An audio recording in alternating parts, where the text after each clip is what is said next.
everyone.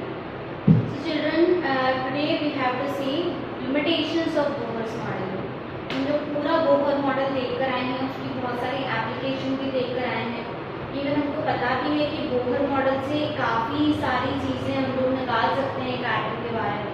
एक electron की energy, एक बोहर शेल जो एनर्जी लेवल्स जो थे उनकी रेडियस हम निकाल सकते हैं, वेलोसिटी ऑफ इलेक्ट्रॉन निकाल सकते हैं, सर्कमफेरेंस निकाल सकते हैं। बट अपार्ट फ्रॉम दैट कुछ और ऐसी चीज़ें हैं एटम्स के बारे में जिनके बारे में हमको और इन्फॉर्मेशन होनी चाहिए।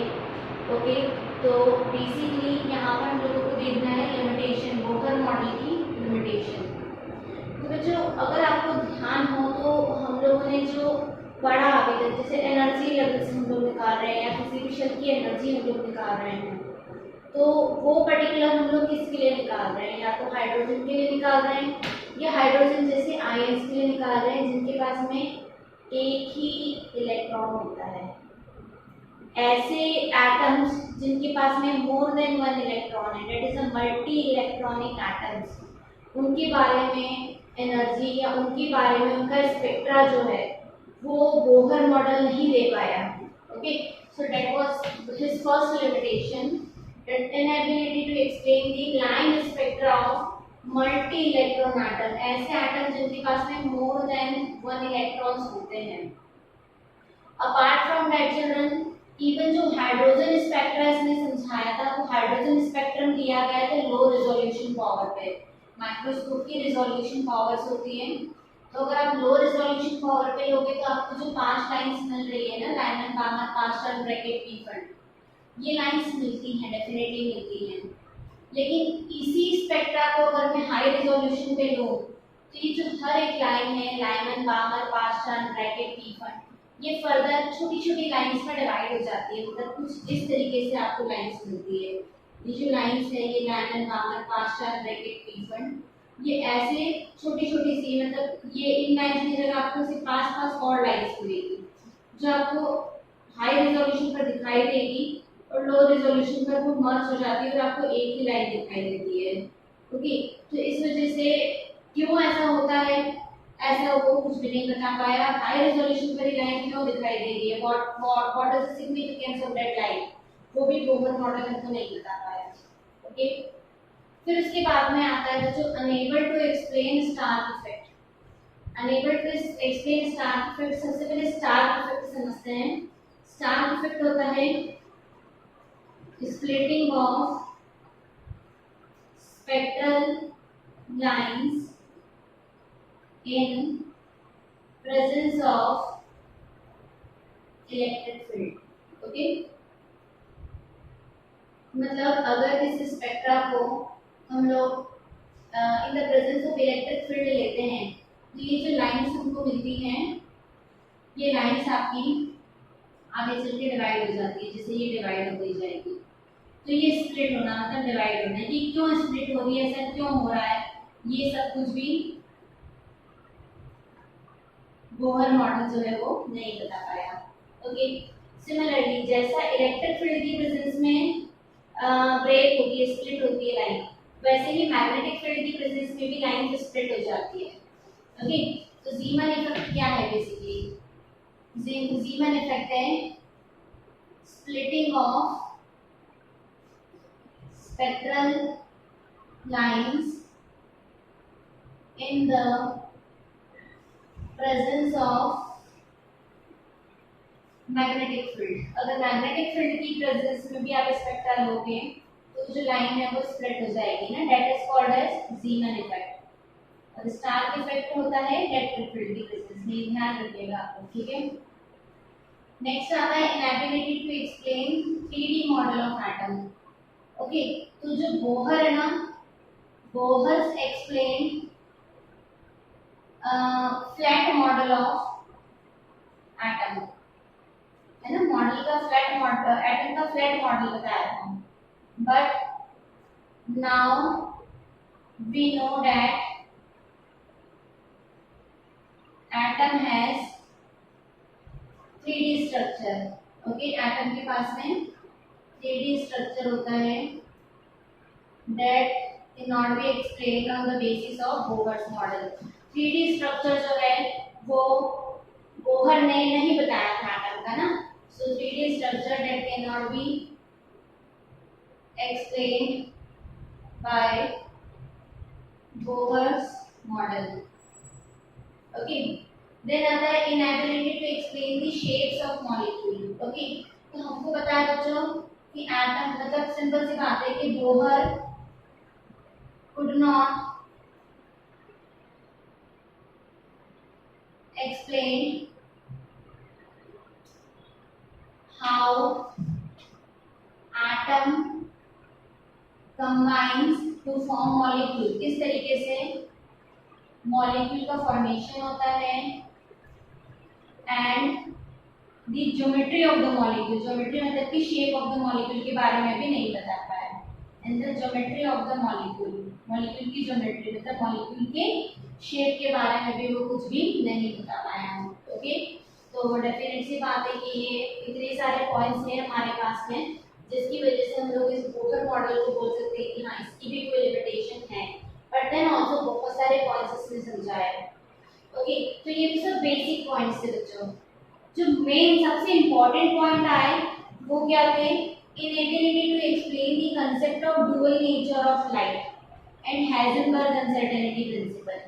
डुअल नेचर ऑफ लाइट मतलब कि लाइट के दो नेचर होते हैं, इसका वेव नेचर भी होता है और लाइट का पार्टिकल नेचर भी होता है। ओके, अभी तक जो हम सब पढ़ रहे हैं वो सब क्या है, लाइट के पार्टिकल नेचर के बारे में हमने देखा, बट लाइट का वेव नेचर भी होता है, तो लाइट के डुअल नेचर है। एग्जैक्टली आपको पता हो तो प्लैंक्स ने वेव नेचर दिया है और आइंस्टीन ने उसका पार्टिकल नेचर दिया है। बट अगर हम लोग देखा जाए तो डी ब्रोगली ने क्या करा, डी ब्रोगली ने आइंस्टीन की एप्लीकेशन चुरा ली और डी ब्रोगली ने प्लैंक्स की एप्लीकेशन भी चुरा ली, दोनों को मर्ज कर दिया और बोला कि नहीं लाइट की तो दोनों नेचर होते हैं, light is dual nature. Okay, तो डुअल नेचर मतलब कि लाइट का पार्टिकल नेचर भी होता है, लाइट का वेव नेचर भी होता है। This dual nature of light it was given by de Broglie. Okay, जो हमको भी नेक्स्ट टॉपिक देखना ही है। और इसके अलावा एक और जो चीज थी जो मेन ड्रॉबैक आई थी बोहर्स मॉडल का, that was Heisenberg uncertainty principal. ये दोनों चीजें क्या होती बच्चों कि हम लोगों को हमारे अभी आने वाले टॉपिक्स में यही सब चीजें हमको देखनी है। तो पहले हम लोग देखेंगे dual nature of light and उसके बाद में हम लोग देखेंगे Heisenberg uncertainty principal. Okay okay, so now we have to see dual nature of light. Dual nature of light was given by de Broglie and we also call it de Broglie equation. Okay, तो अगर हम लोग देखें बच्चों, so according to Einstein, okay, according to Einstein हमको पता है basically Einstein ने आपको बताया था पार्टिकल नेचर के बारे में। सो वो हो जाता है हमारा E equals to mc square, very known equation है। मैं आपको बता दूं इस टाइप का, ऐसे इंदौर में ना E equals to mc square करके एक रेस्टोरेंट भी है ना, पता नहीं बेसिकली किस प्रिंसिपल पे बेस्ड है, but this is there according to Einstein. Then according to Planck's, Planck's के according E equals to hnu. So just see equation 1 and 2. So from equation 1 and 2 हमको क्या मिला, hnu equals to mc square, but हम जानते हैं new होता है c by lambda, तो hc upon lambda equals to mc square, ये कैंसिल हो जाएगा है ना, रिप्लेस c by v है ना for matter, for matter wave है ना, मैटर वेव हमें c को v से रिप्लेस करना है, ये हो जाएगा h upon lambda equals to mv, lambda equals to h upon mv and mass into velocity equals to p that is momentum. तो यहाँ से हो जाएगा lambda equals to h upon p। यहाँ पे ये जो दोनों इक्वेशन मिली है हमको, इक्वेशन 3 इक्वेशन 4, तो यहाँ हो जाएगा equation 3 and 4 are de Broglie equation. Okay, but क्योंकि हम जानते हैं h एक कांस्टेंट है इसलिए lambda will be inversely proportional to v, है ना, lambda net will be inversely proportional to momentum. अब बच्चों अगर हम लोग बोल रहे हैं कि हाँ लाइट के ड्यूअल नेचर हैं, तो ऐसे कुछ एक्सपेरिमेंट्स भी होने चाहिए हमारे पास जो एक्सप्लेन करते हैं हमको कि हाँ light is having some dual nature. Okay, देखो बच्चों यहाँ पर एक्सपेरिमेंट्स है हमारे पास में, एक है डेविसन एंड जर्मर एक्सपेरिमेंट और एक है थॉमसन एक्सपेरिमेंट। ये दोनों ही एक्सपेरिमेंट जो है वो कहीं ना कहीं वेव नेचर, है ना, वेव नेचर ऑफ लाइट को एक्सप्लेन करते हैं। लेकिन अगर हम लोग देखें कि एक एक्सपेरिमेंट है स्किंटिलेशन एक्सपेरिमेंट जिसको हम बोल सकते हैं, और उसके अलावा ब्लैक बॉडी रेडिएशन हो गया, मिलिकन ऑयल ड्रॉप एक्सपेरिमेंट हो गया और फोटो इलेक्ट्रिक इफेक्ट हो गया। ये सारे के सारे जो एक्सपेरिमेंट्स है ये कहीं ना कहीं प्रूव करते हैं हमारा पार्टिकल नेचर, मतलब हमारे पास एक्सपेरिमेंट्स वेव नेचर के भी है और हमारे पास एक्सपेरिमेंट्स पार्टिकल नेचर के भी है। ओके, तो हम लोग समझते हैं सबसे पहला डेविसन एंड जर्मर एक्सपेरिमेंट हमको लेना है।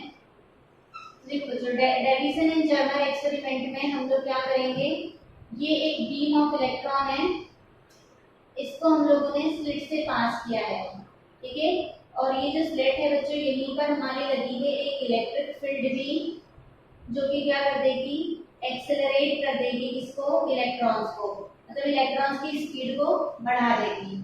ओके, और ये जो इंसिडेंट बीम ऑफ रेडिएशन है ना, ये इंसिडेंट होती है हमारे निकल क्रिस्टल पे, आप लोग एक्सप्लेनेशन खुद से लिखेंगे, ठीक है। ये बीम ऑफ इलेक्ट्रॉन जो है ये इंसिडेंट होती है, स्लिट के थ्रू पास होती है, स्लिट में इलेक्ट्रिक फील्ड लगी हुई है जो कि एक्सेलरेट करेगी इलेक्ट्रॉन की स्पीड को बढ़ा देगी। ये रेडिएशन जो है वो स्ट्राइक करती है किसके ऊपर, निकल क्रिस्टल के ऊपर। वो भी सी बात है, लाइट जिसके ऊपर गिरेगी उसी के स्ट्रक्चर के बारे में हमको कुछ बताएगी। ओके, सो ये निकल क्रिस्टल है, यहाँ से ये जो लाइट है, ये जो रिफ्लेक्ट हुई है लाइट, इस रिफ्लेक्टेड लाइट के पैटर्न को मैंने ले लिया फोटोग्राफिक प्लेट के ऊपर, और फोटोग्राफिक प्लेट को जब मैंने ऑब्जर्व किया तो मुझे एक पैटर्न मिला, है ना, और वो पैटर्न कुछ इस तरीके से था, इस टाइप के पैटर्न को हम बोलते हैं डिफ्रैक्शन पैटर्न, मतलब लाइट डिफ्रेक्ट हो गई, डिफ्रैक्शन हुआ है उसमें। तो ये डिफ्रैक्शन पैटर्न जो है वो आपको मिलेगा, और वो डिफ्रैक्शन पैटर्न कैसा है, रिंग्स है, रिंग्स ऑफ ऑल्टरनेट इंटेंसिटी, मतलब कि dark ring light ring, dark ring light ring, dark ring light ring, like that. Okay, तो आपको इस तरीके से डार्क और लाइट कलर्स की रिंग मिलती जाएगी। तो ऐसा क्यों हुआ, क्योंकि लाइट का जो नेचर था वो स्प्रेड होने वाला था। अब अगर लाइट का नेचर पार्टिकल होता तो पार्टिकल कभी भी फैलते नहीं है, स्प्रेड नहीं होते हैं, लेकिन अगर लाइट का वेव नेचर होगा तो डेफिनेटली वो स्प्रेड हो सकता है। तो यहाँ पर बेसिकली क्या हुआ, यहाँ पर क्योंकि लाइट का वेव नेचर था इसलिए जो पैटर्न मिला है वो रिंग्स की फॉर्म में हमको मिला है। ओके, और कहीं ना कहीं ये जो पैटर्न है वो यही बोलता है कि जो लाइट है उसका नेचर होता है वेव जैसा, न कि पार्टिकल जैसा। ओके, सेकेंड एक और एक्सपेरिमेंट आता है हमारा थॉमसन एक्सपेरिमेंट, है ना, थॉमसन एक्सपेरिमेंट। यहाँ पर भी आपको क्या लेना है, इलेक्ट्रॉन बीम लेना है, यहाँ पर ये प्लेट विथ स्लिट है और उसी के साथ में एक्सेलरेटिंग इलेक्ट्रोड है जो कहीं ना कहीं इलेक्ट्रॉन की स्पीड को बढ़ाएगी। इस बार हम लोगों ने निकल क्रिस्टल ना लेते हुए थिन गोल्ड फॉइल ली है। Okay, we have taken a thin gold foil. Okay, thin gold foil है, यहाँ से आपकी जो लाइट है वो डिफ्रैक्ट हुई, डिफ्रैक्शन हुआ, और डिफ्रैक्शन होके हमको क्या मिल गया है, ऑल्टरनेट रिंग्स मिली है, मतलब डिफ्रैक्शन रिंग्स मिली है फोटोग्राफिक प्लेट पर। तो अगेन जो पैटर्न हमको मिला है वो रिंग्स के फॉर्म में मिला है। तो ये एक्सपेरिमेंट भी हमको बताता है कि लाइट हैज वेव नेचर, है ना, पार्टिकल नेचर नहीं है उसका, कैसा नेचर है, वेव नेचर है। ओके, तो इसका क्या मतलब है कि डिफ्रैक्शन जो है, डिफ्रैक्शन आपको कहीं ना कहीं बताता है लाइट के वेव नेचर के बारे में। ओके, बट अगर हम लोग सपोज करिए पार्टिकल नेचर हमको समझना है तो we have taken electron beam, electron beam ली है हमने, स्लिट के थ्रू पास करी है, कि कोई भी मेटल आप लोग ले लीजिए, है ना, metal we have taken, metal पर स्ट्राइक करी, और अब इसका जो डिफ्रैक्शन पैटर्न है, सॉरी इसका जो भी पैटर्न है, लाइट यहाँ से जो भी रिफ्लेक्ट हो रही है, व्हाटएवर जो भी हो रही है, that pattern we have taken on a zinc sulphide photographic plate, photographic plate zinc sulphide पर लिया है, और इस बार आपको रिंग्स नहीं मिल रही है, आपको डॉट मिल रहे हैं। ओके, आपको क्या मिल रहे हैं, डॉट मिल रहे हैं, और ये जो स्पॉट मिल रहे हैं, लाइट के स्पॉट मिल रहे हैं, इन स्पॉट को हम बोलते हैं scintillation. That spot of light is called as scintillation. तो आपको ये जो स्किंटिलेशन मिल रहे हैं, ये स्किंटिलेशन जो है वो लोकलाइज्ड है। लोकलाइज्ड मतलब कि एक जगह फिक्स हो गए हैं, डज नॉट स्प्रेड, फैलते नहीं है। तो ये क्योंकि आपको डॉट मिल रहे हैं, स्पॉट मिल रहे हैं, लोकलाइज्ड स्पॉट मिल रहे हैं जो कि फैल नहीं रहे हैं। तो अगर ये नहीं फैल रहे हैं, इसका मतलब ये जो पैटर्न है ये कहीं ना कहीं आपको बता रहा है पार्टिकल के, सॉरी लाइट के पार्टिकल नेचर के बारे में। तो ये स्किंटिलेशंस का मिलना इस बात का प्रूफ है कि हमारी जो लाइट है उसके पास में पार्टिकल नेचर होता है। ठीक है, इसके अलावा हम पार्टिकल नेचर बता सकते हैं बच्चों ब्लैक बॉडी रेडिएशन, जो हम लोग ऑलरेडी पढ़ चुके हैं, Millikan oil drop experiment that also we have done, and photoelectric effect. तो इनके अलावा ये और कुछ फेनोमेनन्स हैं हमारे पास में जो बताते हैं कहीं ना कहीं लाइट के पार्टिकल नेचर के बारे में। तो हमको इन एक्सपेरिमेंटल वेरिफिकेशन से ये पता चला है कि लाइट डेफिनेटली लाइट के दो नेचर होते हैं, लाइट हैज पार्टिकल नेचर और light has wave nature also. तो dual nature of light it was explained by de Broglie, और हमने दो अलग-अलग एनर्जी की बेसिस पर एक कॉमन इक्वेशन सेट करी है जो कि पार्टिकल और वेव नेचर ऑफ लाइट दोनों पर एप्लीकेबल होती है, and that equation is called as de Broglie equation. Okay, so ये आज हम लोग इतना देखने वाले हैं बच्चों। हमारे नेक्स्ट वीडियो में हम लोग देखेंगे इसके आगे का और टॉपिक्स हमको देखने हैं। डी ब्रॉगली में थोड़ा सा हम इसको काइनेटिक एनर्जी से और कनेक्ट करेंगे, and then we have to see its numerical. Okay, इसके न्यूमेरिकल्स हम देखेंगे, एक हम लोग इसका सिग्निफिकेंस भी देखेंगे। फिर डी ब्रॉगली का सिग्निफिकेंस क्या है, वैसे मैं बता दूं कि हमारी डेली लाइफ में डी ब्रॉगली का कोई सिग्निफिकेंस नहीं है, क्योंकि डी ब्रॉगली इक्वेशन सिर्फ और सिर्फ एप्लीकेबल है माइक्रोस्कोपिक पार्टिकल्स पे। तो हमारी डेली लाइफ में it doesn't have any significance. Okay, फिर भी इस टॉपिक को थोड़ा सा और हमको आगे बढ़ाना है, so that we are going to see in our next video. Okay, thank you so much.